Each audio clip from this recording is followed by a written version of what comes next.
The revolution may not be televised, but it will be broadcasted.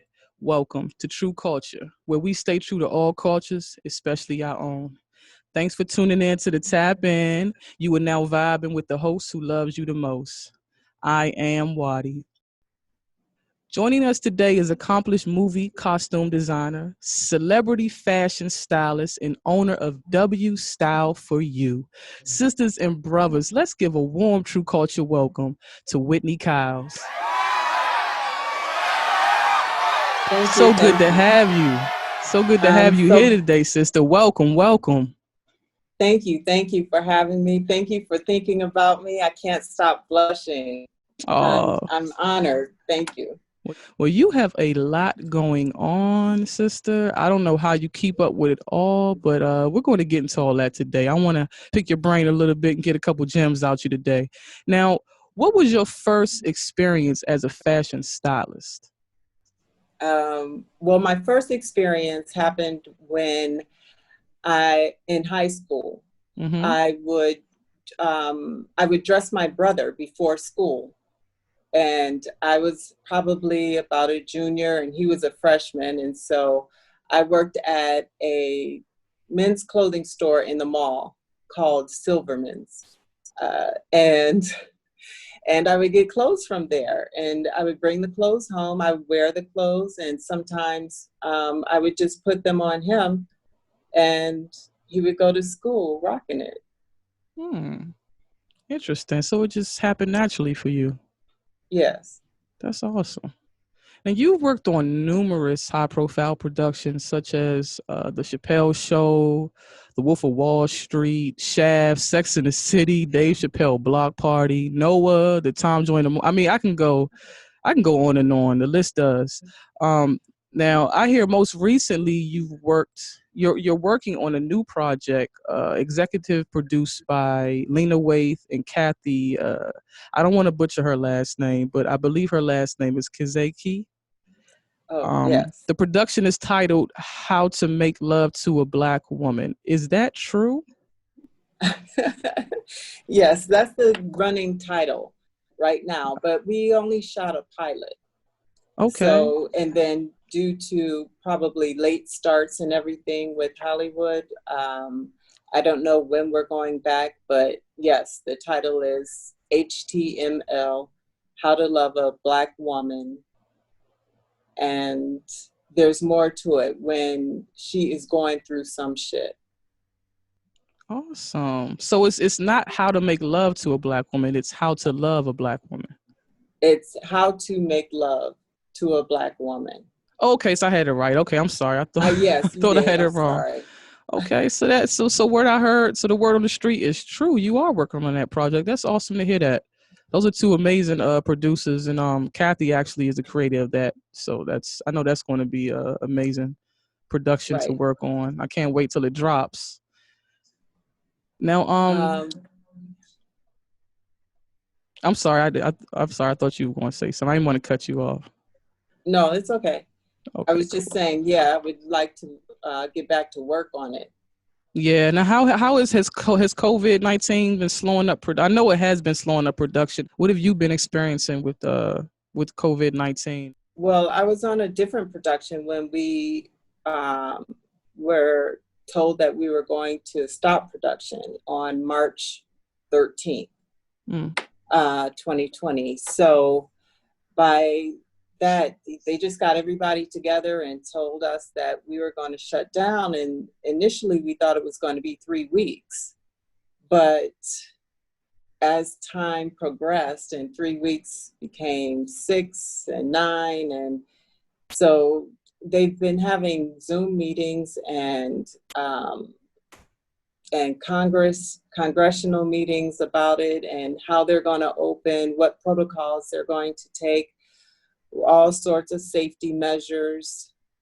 And what you see is, slowly everything is opening up with the basketball games and a couple of productions, Tyler Perry, um, having a compound for everybody, crew and actors. And so they've already shot an episode or a whole season in two Wow. weeks. of a show. I don't know which one, but that's pretty amazing. And that is that very takes, amazing. yeah, and it takes a lot of work to do that so that people can get tested every day, and for them to have sanitary or sanitizer everywhere, and how they're social distancing on set. It's something to, it's like I said, it's amazing how Yeah. he did that. And he's going to switch out the first crew that he had in there and start with another crew. So every 2 weeks, he's Getting going it to be done. shooting a show, and with the same two people. I mean, same two crews. That's So they amazing. just keep alternating. Now you're down there with well, I should say up there, but you're over in Ohio now, filming with Dave Chappelle. Is that right?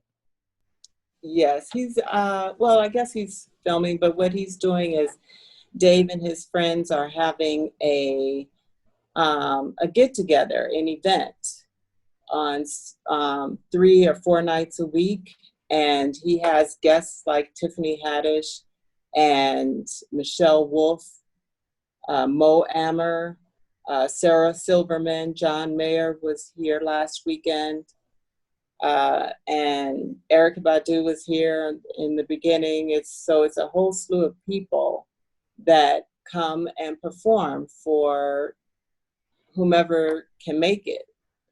So local people, as well as people traveling from New York and Connecticut, and Mm. some from California. That sounds like a Dave Chappelle block party vibe in Ohio. I like that. Most definitely, it Yeah, is. rock out, vibe out. I wish I was in Ohio right now. I had to stop through, but we got to hold it down here in the city, you know. Yes, Yeah. people Now, people still have to hold it down. yeah, we gotta hold it down. Hopefully, I'll be out there at some point in time, though. But not anytime soon, but at some point in time. Yes. Now, who helped you get in the door? Did you have a mentor in your career? Um, I think I've always been attracted to strong women or who are doing their thing. So I kind of sought out um, people to help me. I wouldn't necessarily call them mentors. Mm-hmm. I didn't say to them, "Will you be my mentor?" Or anything like that. But they kind of just took on the role of that. I remember when I wanted to go from working on music videos, I Mm-hmm. went to an urban world film festival, and I said, "Oh, everyone's here. It's just the vibe." They were all very supportive of each other, supportive of Black film, and very positive. So I wanted to uh, get in with that crew, Mm-hmm. because making movies is an art form, and it's a collaborative art form, and I like that about being on set. So what I did was found a friend of a friend, and she interviewed me on the set of 15 Minutes with Robert De Niro. So I Mm. sat there on set just to go there and feel it out and see if it was something that I wanted to do. And in the meantime, I was working at a jewelry show at the Javits Center in New York, and Ruth Carter walked by with her Wow. assistant, Danielle Hollowell. And I ran out of the booth to Ruth Carter, ran down the hallway and was like, "Hey, you're Ruth Carter." And she was like, "Yes, how'd you know that?" And so I told her that I was an inspiring costume designer and that I would love to work with her on her next film. And so she Wow. gave me the number to the office, the production office, to call on Leroy Street. So, so I called her, and I would call her at 9 o'clock in the morning. I called her around lunchtime, and I was just like, dang, she's, there was never any answer. So Mm. one day I called about 7 p.m. on a rainy Thursday. And she answered the production phone. Everyone else had gone home, and she was there. So Wow. so she let me bring my portfolio, the one I had with music and editorial. In the past, I've done editorial with Missy Elliott and um, Erica Badu, Tony Rich, and Rashid. There's a musical artist named Rashid. So I showed her the book that I had, Mm-hmm. and she said, okay. So she said, come to work the next day. So I started interning. And about 2 weeks in, she said, oh, I'm going to make you a PA, a production assistant, which was a paid intern, basically. And so I became her PA. We were working on Shaft, Wow. I guess the middle one with Samuel Jackson Mm-hmm. and Jeffrey Wright is in there. And at the same time, she was working on Bamboozled with Spike Lee.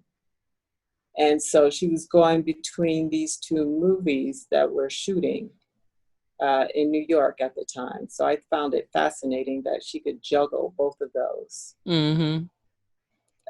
You guys movies at definitely the know how to same time. juggle your projects. I don't know how any of you do it, but you do it well. Yeah, it comes about I'm working on it you need a myself. good team. Yeah, you just Yeah. need a good team, a team I'm that you definitely can working on trust. that. Yeah, Yeah. and so the team is everything. Yeah. Teamwork makes the dream work. It's cliche, It's but definitely it rings true, man. And it right, always will. So it didn't take you long to discover that you could make a career out of fashion styling. right. It didn't take long. When I was in high school, I went to college. Um, I went on. I went to college and I went for business administration, basically. But then wanted to do. Um, I wanted to travel. I knew I wanted to travel, so I took a lot of poli-sci classes and um, um, international business classes and Mm-hmm. languages.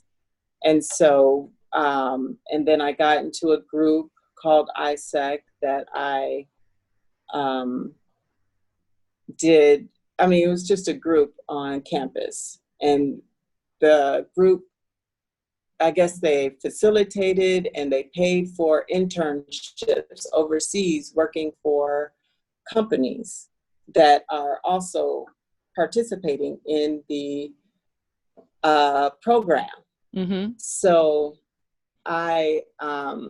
in between my junior and senior year, I went to India.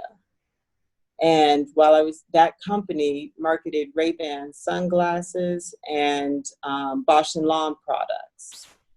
And they also uh, exported textiles Mm. for American consumption. So they would have the ladies in the villages making Indian textiles on their cotton and then having blocks and pen and dye and would make blankets or shawls or just anything made from India and exported around the world.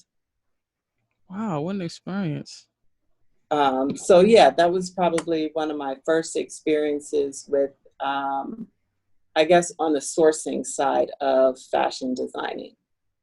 Now you speak of you were just talking about your college. I heard you ran track for Kent State.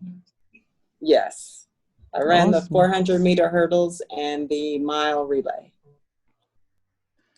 I mean, special shout out for that. I couldn't imagine being a track star, but that's a lot of work put into that, and it takes a special athlete to do that. So much love for that.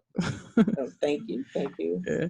Now Kent It's State isn't an HBCU, but thanks to its world-renowned Pan-African Studies department.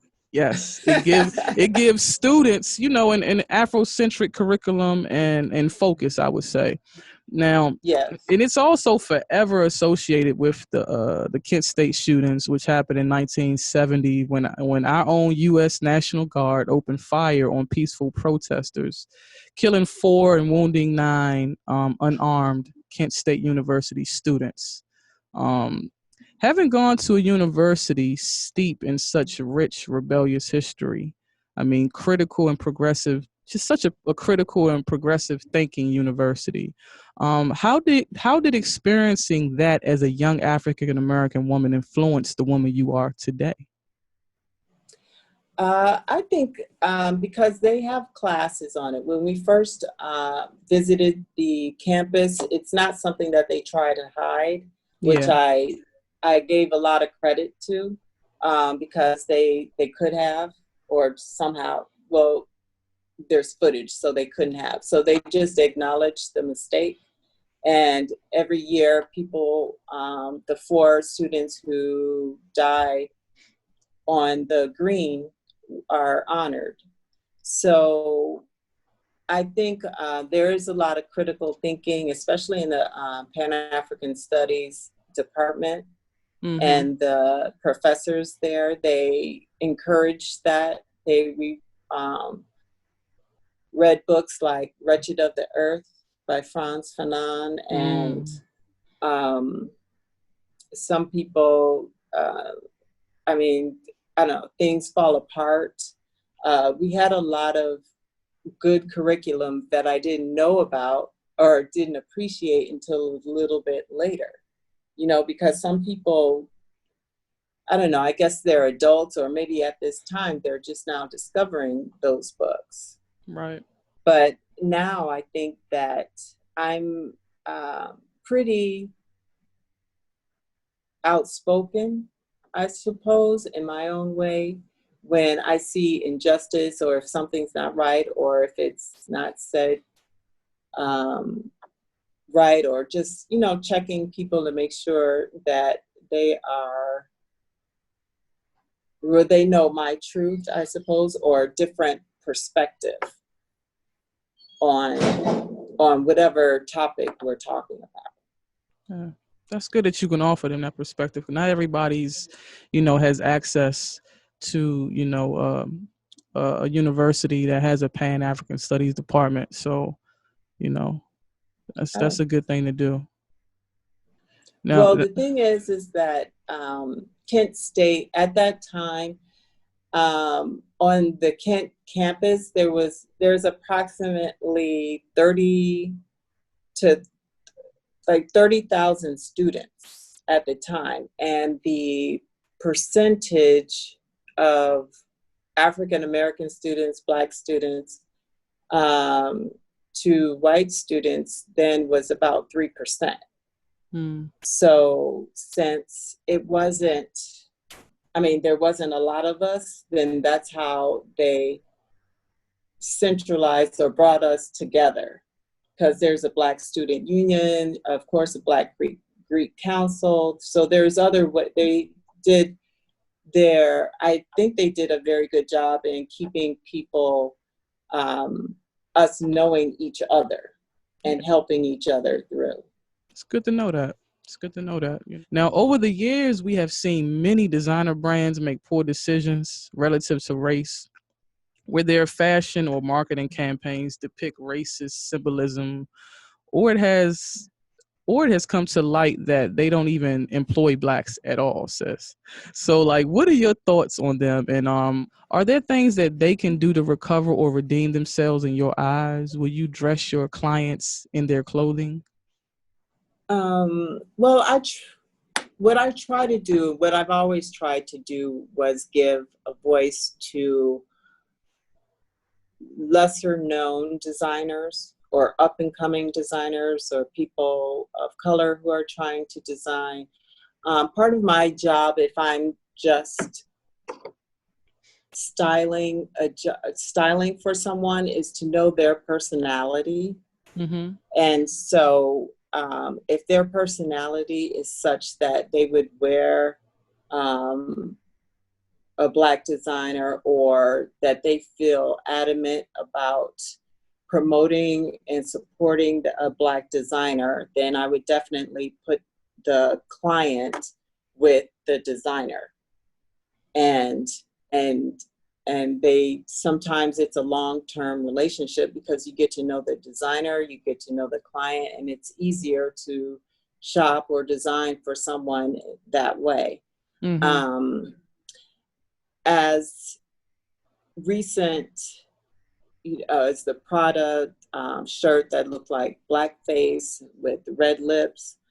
Um, I I do make a conscious effort not to support or purchase clothing from designers that have messed up, or to in a major way, or if they seem that, or if we have found out that they don't employ people of color on their design team, or if they've made a blunder, like a long time ago. Uh, well, I guess it was in the 2000 to around 2006. The designer for Jill Sander said that she doesn't design her clothes for Black people, and so everybody was, A few designers have up in said a that. rage. Yeah. Yeah. So they're like, well, if they want to buy it, that's fine, but it's not necessarily for Black people. So, I'm not sure if she meant that she wasn't going to separate her designs, or maybe support Black people if they're trying to connect with a designer, and her designing is of something that is compatible with the client. Mm-hmm.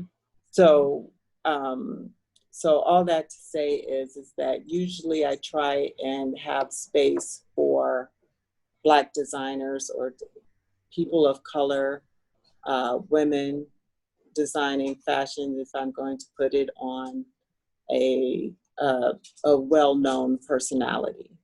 That's awesome. So stylists do have a place in a revolution as well. Most, It's good to yes, know that. It's good to know that. I mean, you got yeah, to do what you can do. Nobody's saying go out here and, protest. You can do what you can do, but please do it. You know right, what I mean? You have to do something. And when designers make statements like, I don't make my clothes for Black people, I look at it like a hard truth, because on one end of that, I have to acknowledge the bias and the racism involved with that statement, but I have to also acknowledge the truth within the statement. It's European, most of it's European clothing, and yeah, they don't fit Black people. Most of them don't. We have to get our stuff altered, or we have to sometimes buy a bigger size because maybe the legs are too tight, but then you get a bigger size and your waist is too big and the legs fit. right, So, I mean, I understand it, but it's something we have to just get rid of that mentality. You know what I mean? Because for right, somebody to say that, it takes a lot for somebody to say that, and especially when they're not thinking about the words they're using or how they're phrasing their statements. So, then now, do you think that there are ways that companies who have done this can redeem themselves? Is there, or should we just cancel them altogether? We have this cancel culture era now. So, do you think they should just be canceled 100%, or is there some way that they can kind of redeem themselves and we can come back and support them again? Well, they're trying to redeem themselves. They Prada put out a statement, Gucci put out a statement, and they are trying to work within the culture, or to acknowledge the contributions that Black people have made for the culture. So, or for fashion, and for those designer houses that Mm-hmm. people, like, popular culture loves. I know that Gucci had a project, and they paired with Satchel Lee, to, in response to their mishap, and Satchel Lee directed a PSA talking about, asking Black people what they thought of fashion and their take on it. Yeah, so, they definitely, Gucci definitely went through a few steps to try to redeem themselves. They yeah, linked up with Dapper Dan as well, and right, put out I think they created, with the help of Dapper Dan, they created like a diversity program or something like that, yes, to help Gucci understand Black people more and our culture and stuff like that. So yeah, they are a few companies that are trying to redeem themselves, and I think that we should be understanding and we should be forgiving, but to a certain degree. And as long as they understand what they've done and can move forward in a positive way, I think we should all be able to work with them. But if they do it again, then it's cancel culture. You know what I mean? right. Now, when a I'll always celebrity, give somebody a second chance. I'm sorry, would you say what? I said, I'll always give someone a second chance. Oh yes, everyone is deserving of a second chance. Everyone. I mean, now it's a few things. You have to. I still believe you have to pay for what you've done when you've done certain things. Like certain things are just extreme, like murder, rape, pedophilia, stuff like that. But Yes, you don't get second chances on those things. But yes, it's definitely get second chances on these things, especially in the culture we live under, where we're taught. I mean, from the moment we're born, we're all taught in small, even in the slightest ways, we're taught these things. So it's yeah, up to us to grow up and change and educate ourselves and get away from those type of that negative mindset, any type of racist mindset. um so yeah, but when a celebrity approaches you and wants you to develop an aesthetic for them, how do you decide what their look is and build upon it? Usually it's their request. It's something that they want, or something that looks good on them that they're already wearing. And so that's usually the first step. What colors do they wear, or what colors look good on them? Maybe they're not wearing the colors that look good on them. And so I'm here to help them to bring out whatever color looks good on them while they're on stage. Mm-hmm. Because sometimes it's different. The lights are bright, the lights are blue or red. So we plan accordingly. But I have to find out first what the client wants and how they want to look. Or That's what super is it, and important. what is, yes, and what is it, what is the message that they're projecting, or what message are they sending by the clothes that they're wearing? Now, so your style is very specific to your client. I like that, Yes, because a lot of people, they just look at whatever's hot now, whatever's trending, and they say, you put this on because this is what's hot now. But it right, sounds like you actually, I mean, of course you take what's hot into consideration as well, but seems like you're more specific, individual specific when it comes to styling your clients. right. I think it's more about style than what's in fashion. I mean, it's about what's in fashion right now at the moment, but sometimes, well, everyone isn't a model, a fashion model, and sometimes we need the clothes to last more than a season. Mm-hmm.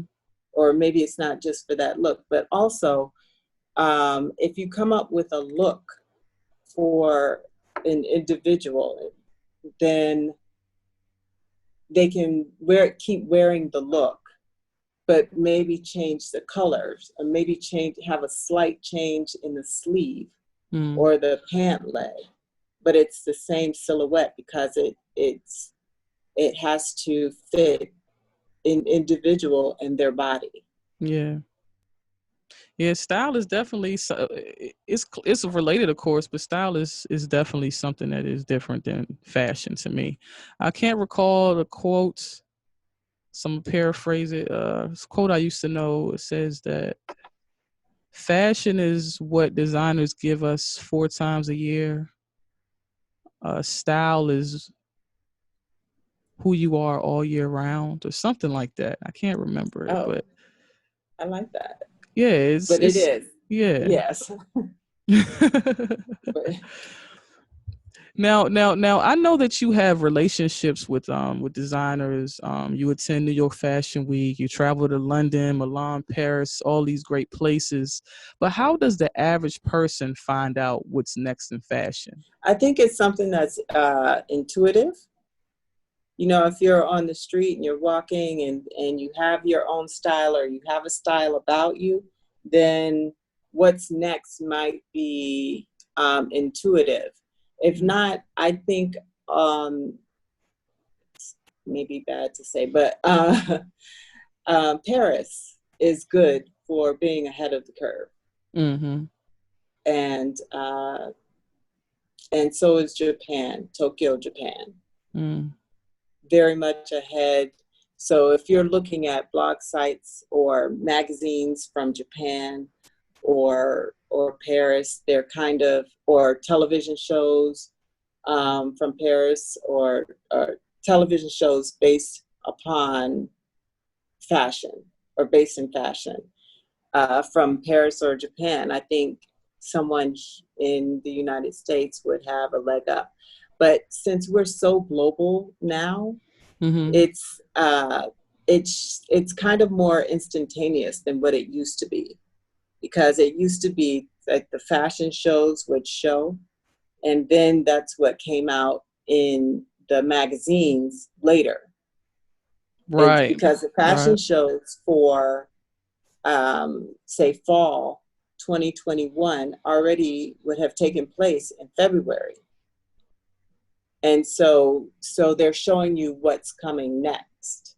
Mm-hmm. And now, since everything is online and you can see shows online, it's instantaneous.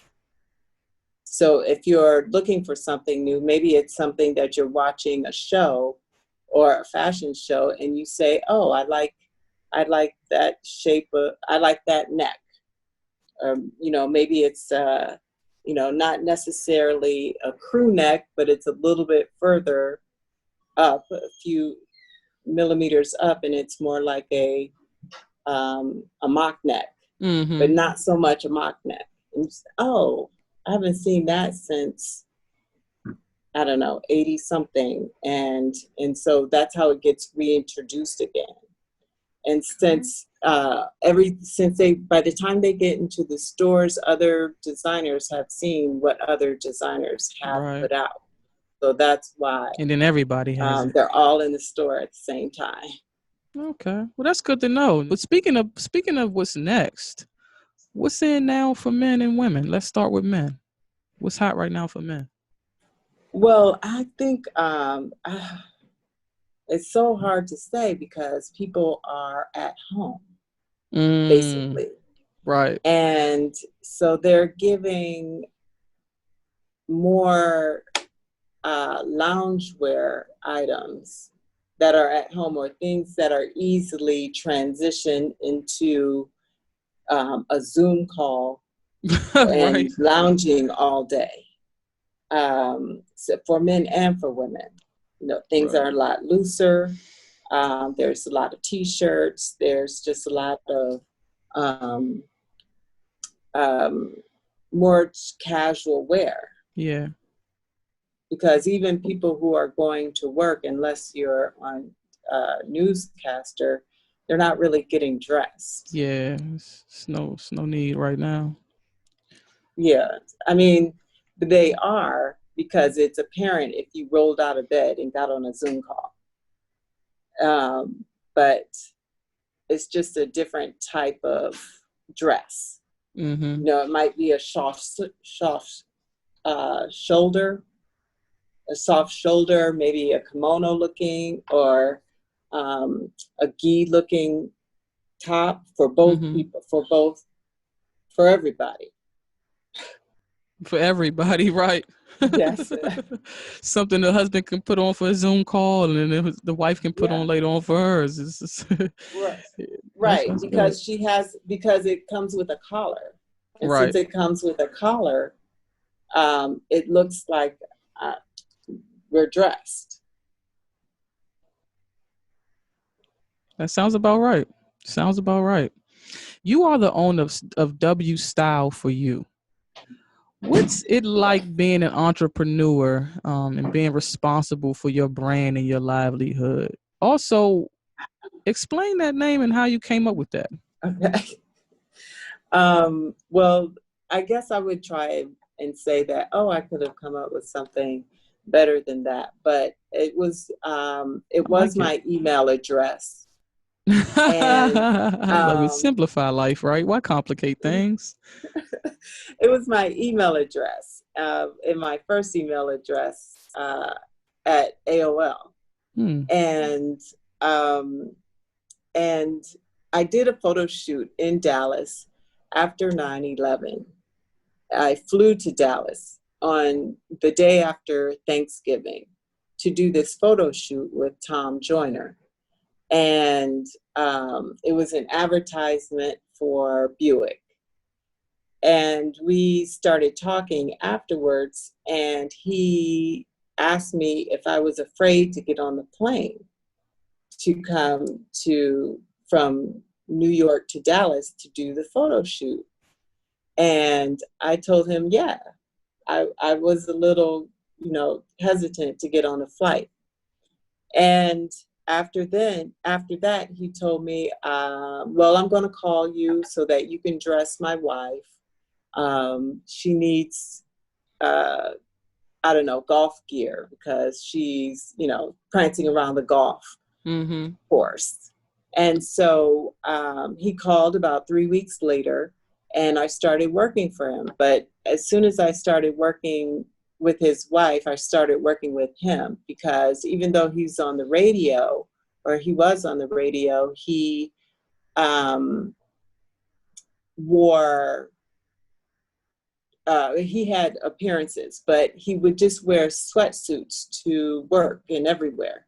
So in order to change that, I mean, he had appearances for on the cruise and just CNN, a whole bunch of, just regular Yeah, the stuff with the appearances on fashion game television. shows. Yeah. Yeah, so we stepped it up a little bit with custom shirts and comfortable pants and sneakers. So I started working with him, and it was kind of almost immediate. And after the first couple of weeks, he started, or I forgot how he paid me first. I think he would just give me a check in my name. But then all of a sudden, he gave me one of my first big checks. It was almost, it was like, I don't know, it was a lot of money, almost $10,000. And he wrote the name on there as W Style for You. And I didn't want to go back and say, can you change it to my name? So I had to open a business account with the check, and that's what I did, instead of going to ask him and changing Motivation. it back to Whitney. Yeah. Motivation is open up that business account. I like that. Yeah. So, and then I've just kept it ever since. Or that's how I've been operating. Yeah, that's how I've been operating. So technically, Tom Joyner names your company. Yes. In a way, because without him taking your email name and translating that to that check, it wouldn't have happened, right? Right. It's true. That's amazing. That's a good story right there. Shout out to Tom Joyner. Shout out to Tom Joyner. I worked with him for about 13 years. So it's very enlightening, very eye-opening. He is someone who has a foundation that he gives to HBCUs, donation, and it's great. His personality is great. He wants Black people to succeed. Yeah, he wants people to succeed. Does. And so, so by him doing that, he kind of brought me along and made sure that I could, get some extra money or some money, or have him as a client. And then by going on his, on the cruises, he just puts you in touch with a whole different, I don't know, all sorts of people that are in business that want other Black people to succeed as well. So he's a very good, I would say, probably a mentor that didn't mean to be a mentor. Right. Because I did, by working with him, I did learn a lot, and he taught me a lot, but indirectly, not necessarily saying, "Would you be my mentor?" That's good. It happened. It happened organically. That's how it's supposed to happen. Yes. You know. And how is it? How important is it for you to establish? Well, you, not just you, but just stylists. Period. You know, to establish relationships or connection with fashion designers and fashion houses. How has that played a part in you being able to be successful at your job? Well, it's everything, because you're taking out thousands of dollars worth of clothing. And so in the beginning, they would just go on your name. I remember once I called Gianfranco Ferré and to get some clothes for a photo shoot that I was doing, probably, I think, something like for someone like Speech from Arrested Development. And I went down to 57th Street and Fifth Avenue to go to the appointment. I called her on the phone, and she had a conversation with her. And so she was like, "Oh yeah, it's great. It's great.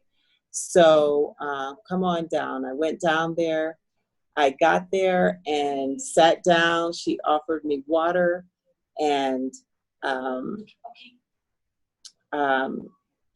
snack and everything, and then said that she was unable to loan me the clothes.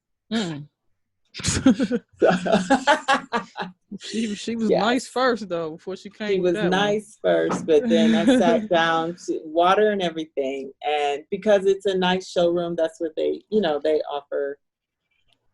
I guess But that was a decent so I said, segue to why a not? disappointment. Yeah, but the thing is that it's a learning. She thought I was somebody else over the Right. phone. And so, I mean, she wasn't blatant about it, but basically it was, I got down there, and whether it was I looked too young or I was too brown. Right. But she didn't say that. She just said, "I can't loan you the clothes." Wow. So it does. I mean, having relationships is almost everything Right. when it comes to. Well, when it comes to anything nowadays, I feel like Anything. relationships plays a large part in you being successful at anything. Right. Because you can't do anything by yourself. So, and like you said earlier, man, teamwork is everything. Without a team, what can you really accomplish? I mean, you can accomplish things by yourself, but it's going to take you forever in a day. So if you want to get stuff done now or sometime this year, you definitely have to build a team. Right. And have to build relationships in order to build teams. So, Right. It takes a while. Yeah. Now, in the late 90s, early 2000s, Sex and the City was one of the hottest shows on TV, and it was especially known for its fashion. Very fashionable show. Now, what was it like working with the iconic Patricia Fields, and how were you able to influence the look on the show? Well, she had, I got there in season 3. So they have already had an established look. And so since she's so iconic, like you said, it was already set. But during the fittings, the fittings were like 4 hours long. So during the fittings, with each change, they would see how they can push the boundaries of what Carrie was wearing. So that part, mostly that was early in my career. So I basically shopped for those clothes. I shopped.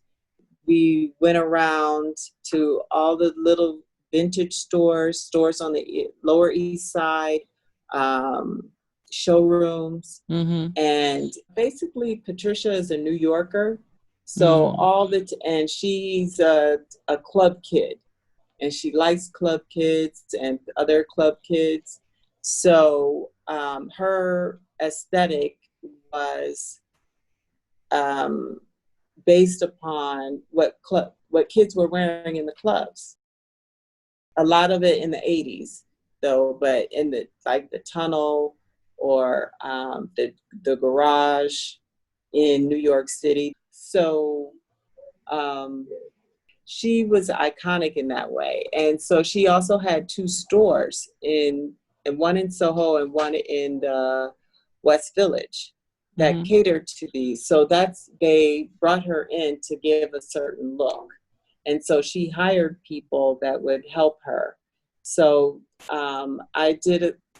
I shopped for Chris Noth a couple times, Mm. but basically everything that is shopped for gets put on the rack, and then it's kind of lost in collaboration. Okay. Interesting. Yeah. Very, very And interesting. Patricia, she's iconic in a lot of ways too, because she also gave voice to club kids by hiring them at her store. Club kids, trans, and people of all sorts of backgrounds. And Wow. so when other people weren't doing that.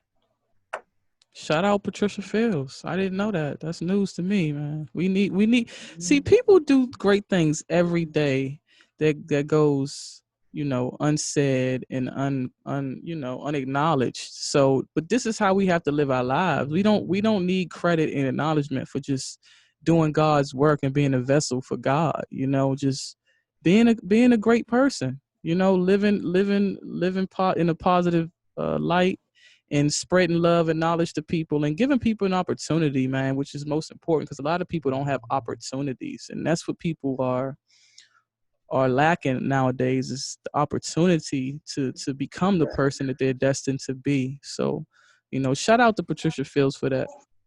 Now, how is working on the set of a movie different than working on a television series? The television series goes a lot faster Mm. because you shoot episodes, maybe one episode every 10 days, and the movie is cut up in pieces. Mm. So you may shoot the end of the movie on the second day of shooting. Whereas the Okay. television show is you have only 10 days to shoot one episode, and then the episode wraps and then has to go for editing. So there's deadlines along the way. And then, but now, with Netflix, they kind of treat it both the same. Mm-hmm. Television shows, and because they're shooting their television shows all at once, right? And then when it comes up, we have the full episode or all of the episodes. Oh yeah, right. They drop them Right, all at the same time. Yeah, all at once. right. It used to be where So it's a I little mean, different when they're dealing with those type of series. yes. Okay. Now, some people might think that styling is just shopping. So let's put that to rest right now, sister. What does your career truly entail? Like, I know it's more than just shopping and dressing your client. As a celebrity stylist, what do you have to bring to the table? That's a good question. So it's knowledge, it's the history of clothing, it's clothing construction, drape, um, so that because everybody's body is different. Mm-hmm. So if you know these things, these are things that are are attributes. Mm. These are things that you must know in order to dress anyone. But yeah, it's not just shopping. It's like taking measurements, calling places, calling showrooms, calling stores, going into stores, picking out the clothes, coming out with the stores, picking up the clothes, driving the clothes to a hotel or to set or to the office space, trying the clothes on, returning the clothes, either by FedEx or return or by car going back to the store. It's a lot more involved than just shopping. And then at the end, you have to put in an invoice, right? So that you get paid. Right. Whatever it is that Gotta you invoice charge. them. You gotta Mm-hmm. invoice them. Yeah. Now, how has traveling internationally helped shape your fashion perspective and influence your creativity? Traveling internationally, usually I am assisting with a client. So my perspective is ease. How easy is it to pack? How easy is it to unpack and prep for the day or not? Mm-hmm. I'd rather not pack anything that needs ironing. And Oh yeah, because you're and if responsible it for that too, washes is well, right? yeah, Right. and making sure that it washes well, Oh yeah, or I you didn't. know what I mean, doesn't get beat up in the Yeah, wash. that's a thought So right there. I've never thought of that. That's a good point. I guess that would be smart to make sure clothes wash well. yeah, Yeah. especially on the road because you also are not. I mean, there isn't always a laundromat nearby or dry cleaning. Or you don't, and most of the time you don't really want to use the hotel because they go out anyway. But there's always something around the hotel. But um, I prefer hand washing, something that's quick and easy. But sometimes venues have washer and dryers, so it's easy, but it just has to wash well, The not small get things. The holes. small things go Yeah. overlooked. That's what you get paid the good money for. Those small things. Those details. Now, how do you decide what designers you work with? Just trial and error. It just depends what the client is asking for, and if I already have a relationship with them or not. But Right. depending on the client, I'll just call them up and get a relationship. Start one. Yeah. Start building one. And yeah, most of the time, I mean, designers, they want to help out if they can, or if they feel that that person is on brand. But if not, then they um, will just decline to loan clothes or work with us. Okay. Now, what are some of your key considerations when developing costumes for feature films? It depends what the director says. Some of my considerations are, though, it depends upon the script. So if there's jumping in the script or someone's doing cartwheels or splits, so that in, influences the fabric that we would use. Mm-hmm. Is it going to stretch spandex or not? Or um, is it something where it is he's just standing still or he's in military gear? So you want to get something that's strong and stiff. If there's a stunt, we have to get more than one of the same thing. You have to get at least 5 or 6 of the Mm. same thing for somebody jumping off of jumping over logs or getting wet in water. Oh, because it can Uh, get damaged or wet and stuff like that, and you got to keep it moving. You have right. to just put And this. then Okay. yes, if it's getting wet in water, then they cut. And so we don't wait for one of them to dry off. We get another one, Mm. change, and change into the dry costume and do the take again. Okay. Another little inside gem I didn't know. Now, how did you learn about the fabrics and cuts and and looks that you've become known for? Well, I started off just doing it, but when I got into film and television, I took a class. I took classes at FIT in menswear, um, in tailoring and design. And so that shows you if you're pinning something, it shows you the shape of things.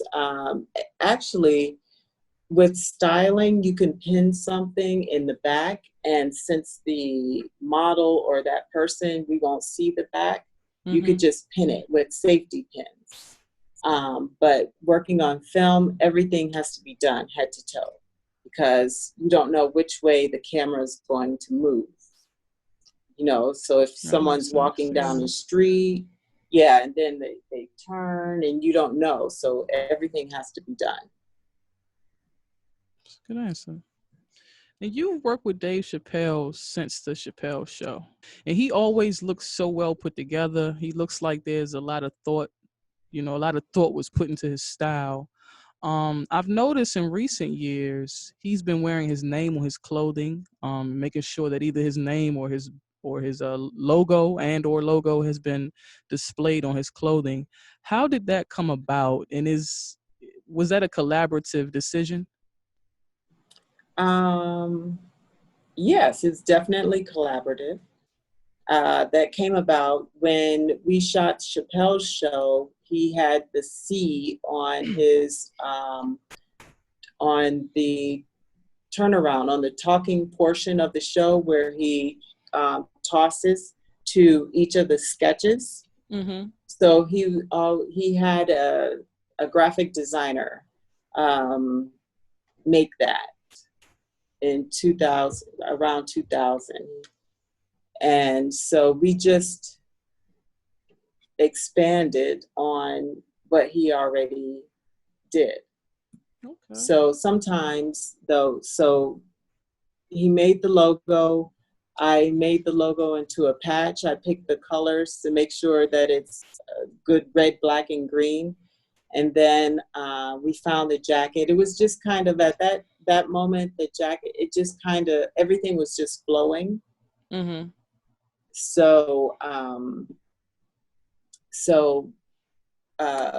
that's how. He probably said something like, I want to put my patch on. And I probably, you got it done. Yeah, put the patch on, and since it was a military-like jacket, I put the Chappelle, it's over his heart, mm-hmm. as opposed to real military where it's on the left side, but the United States is on the heart. Yeah, I noticed that. I like that. I love the placement, and I love his logo. I think it was a very smart decision made to do that.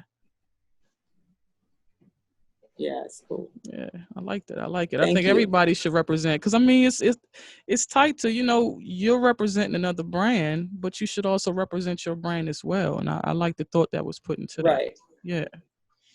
But Dave said that Prince and Michael Jackson, they always told people around them that they should have their own clothes, or they should make their own clothes and not buy clothes off the rack. I mean, so Dave said Prince told him that. Prince, those are two of my favorite artists. Human Nature TV is actually that name was inspired by Michael Jackson. Now stylists are usually out of sight, behind the scenes, working hard, flying right underneath the radar. But they are helping. Stylists help to shape fashion and culture and push them both forward. What has been your most proudest moment in your career? I think, wow, that's a good question. I think one of the proudest moments is maybe for when Dave wore the leather jacket for the Grammys 2018. Oh It also had his yeah, logo. It was a military jacket. I love that. And it has, but the thing is that I came up with it being leather, to do a leather look. And I think, and he won. So I think that was a very proud moment. Yeah. It's funny you mentioned that because that's what really stood. I mean, it was a great design, but it really the material was what really stood out to me. Like I love the fact that it was leather. Everyone called about that. Everyone texted about that leather. Yeah. So, so I think that was one of the proudest moments. I have other proud moments on smaller projects. Probably one recently was a show that we did about Tulsa, and we shot it in Tulsa, Oklahoma. And after they released the trailer to it just after, or in between the time that the president said that he was going to have a convention in Tulsa. Yeah. And so, or it was actually probably a week before that. And so what makes me proud about that is being on or showing that and helping to tell that story about Tulsa, Oklahoma in these times. And making people more aware of the massacre that took place there. Yeah. And we're not that far removed from it. They try to, a lot of congressmen and they're trying to convince us that we shouldn't worry about it because it happened years ago and they aren't responsible for those acts because the people that aren't living. That only people are still living right now that went through those things, So I'm glad that you're working on that project as well. It's super important that we tap into our roots, tap into what our ancestors went through. Even though some of us aren't going through what they went through, we still need to make sure that we pass that history along, like the griot, it's important to tell stories and pass them along to future generations to keep us aware of what can happen if we don't stay up on history and stay up on, togetherness and oneness and really educating each other, loving each other, understanding each other more, and banding together. So that sounds like an awesome project. I'm happy that you're working on that. Yes. I can't wait for it to come out. I can't wait. You make sure you keep me keep me posted. I'm gonna be waiting for that to drop. And so I'm very curious. What is your dream project? Wow. Another good question. I would say, I don't know. I have a couple of dream projects, but I would like to do I like historical films, and I would like a historical film based upon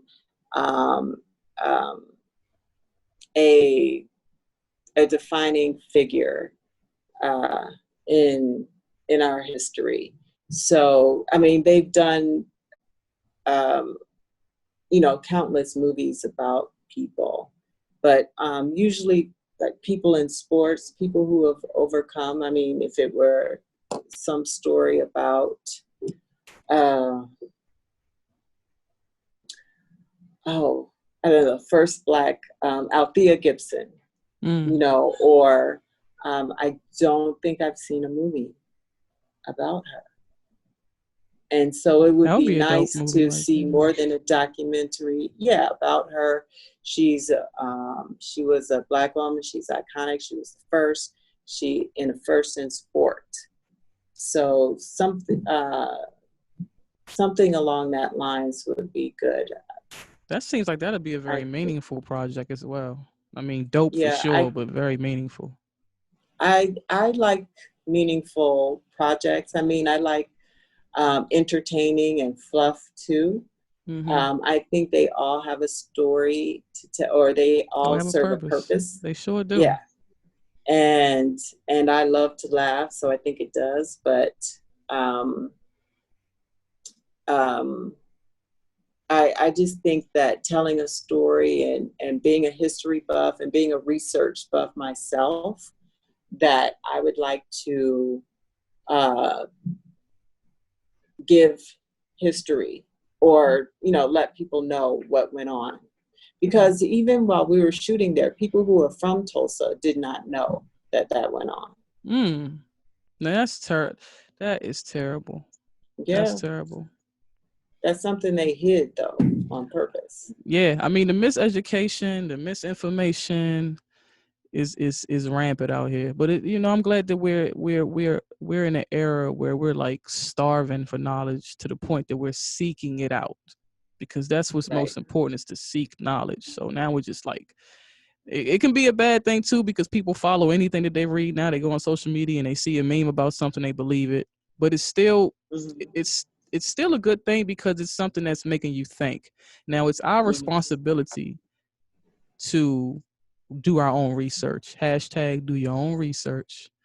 And look into these things on our own and add our own uniqueness. Because sometimes, people might report something, but maybe the statistics are off. The story might be true, but they might have the wrong statistics, or, things might be a little off as far as the facts. So it's good to look into things and do your own research. Now, you got me curious now. What historical figure do you identify with the most? Um, wow, that's a great question too. Frida Kahlo really comes to mind first. I've done Mm, a I love her.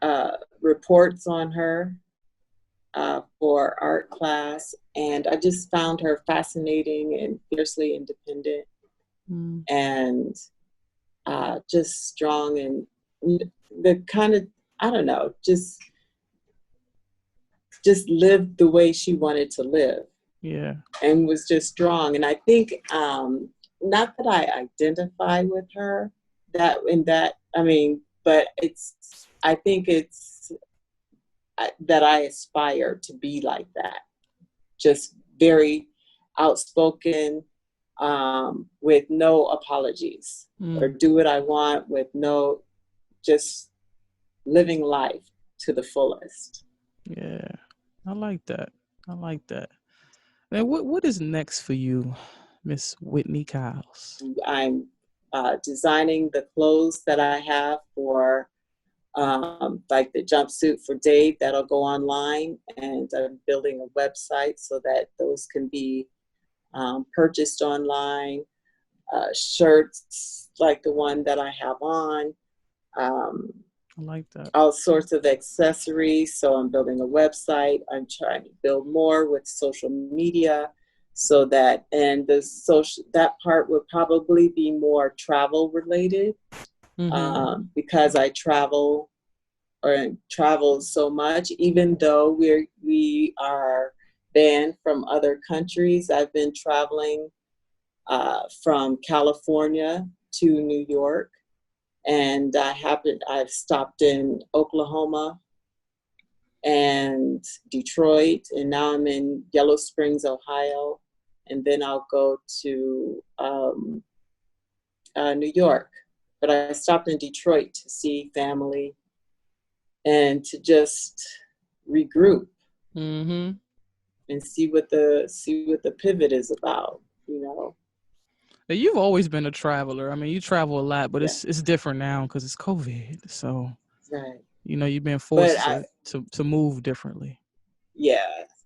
So just, what I also think, by putting, having style and putting your input in, and being able to work with other people collaboratively and effectively, is to have a strong sense of self, or be aspiring and cultivating a strong sense of self within ourselves. you want to call it self-love, Yeah. or but appreciate yourself and appreciate your background and story. I Yeah. follow you on that, and I agree with you. I appreciate you being here with us today, sister. It's been a pleasure. I mean, you've been dropping gems all over the place for our listeners. We appreciate everything you've been filling us in on. We've come to the point in our show where it is time for the quick six. So I'm going to ask you 6 quick questions, and you give me the first thing that comes to mind. All right, and don't be shy. Okay. Don't be shy. Okay. All right. Now, in your I'm a little opinion, shy. I know you are. That's why I said it, Whitney. Okay. But don't worry, my viewers, my listeners, they're awesome people. So we're all here with you. Okay. All right. Now, in your opinion, what's one fashion trend that should be banned for good?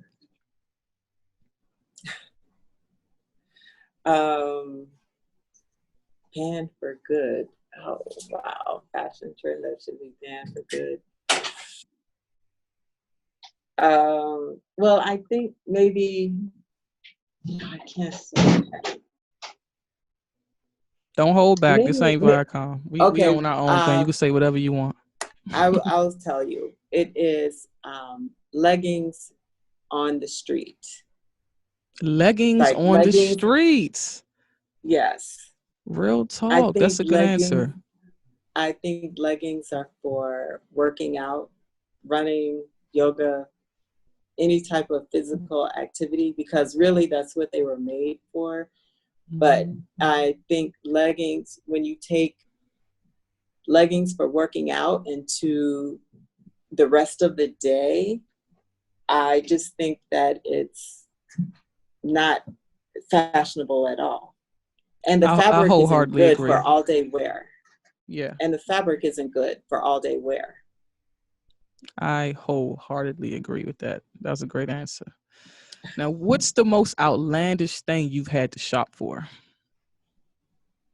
Um, well, the outlandish thing, usually it's a costume, like a state costume, or um, I'll tell you an outlandish thing is Minotaur or goat's feet. We had to shop for that Okay. on Chappelle's show. Wow. I know that And was an amazing experience working with Dave Chappelle on the Chappelle show. I couldn't imagine being on that set, man. right, Man, everything was funny. yeah. I mean, it was funny later, but while we were shooting, it was kind of like, woo, we're in the grind. It's a grind. Television shows are a grind. Yeah. That was, I mean, I couldn't only imagine being on set with him all of those. I mean, for years. I met him that one time with you, and I mean, he's just funny. He's just a nice, warm, funny individual in person. So I couldn't imagine like actually working on set with him all the time. So now we're going to move to the next question now, because this is the quick six. I don't want to get too much into Okay. that. But all right, so name something you can't go a day without. Um, I like hot water and lemon in the mornings. My sister. Either lemon or lime. If you out of lemons, you can make do with lime too. But I'm with you on Right. that. That's something I don't Hot ever go a water. day without either. Yes, hot water, lemon to start my day, and some breathing exercises too. I like that. If you could have a superpower, what would it be? Um, I think I would be, what kind of superpower? I should know this because it's like, the first thing that comes to mind is to be invisible. It's funny how many people No, say that. Like people that's oh, invisible, really? being no, because I mean, in being invisible, you can get away with a lot of things, and you can do a lot of things. Yeah. So Or yeah, just listen in on a lot of things, I or listen suppose. in on a I lot of would, things. yeah. You want to spy, Whitney? I like that. Yeah, Bring me I back like to all the find new. information. Okay, I need it. that's all it All of is. it. Yes, it's a fact. It's a superpower that would lend to fact finding. Yeah, that will work out well. Now name a clothing item you currently wear most often. Um, Tank top. Tank top. I dig it. I Yeah. dig it. If you could only pick one, what would it be? Shoes, bags, or jewelry? Mm, Shoes. Sneakers to be exact. I dig that. Thank you so much for being here today, Whitney. We really Oh, appreciate you. Tell everybody thank your you, Waddy. handles. Tell everybody how they can contact you, get involved with your fashion, and hire you to be their stylist or their costume designer. Oh, Whitney underscore Kyles. At Whitney underscore Kyles is my Instagram.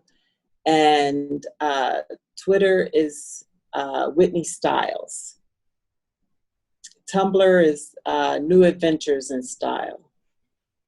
I dig that. Y'all make sure y'all check Whitney Cowles out. She's an amazing fashion stylist and costume designer to the stars. Check her out. Now we're going to leave this show the way we leave every show, on a positive note. Brothers and sisters, whatever your career choice is, make sure you love it. Do not think of fame, fortune, or any other target that you deem is a target for success. Follow your heart and do what makes you feel good. If you like what you do, you will stay with it and you will become great at it. Thanks again to the lovely Whitney Cowles. Y'all make sure y'all check her out.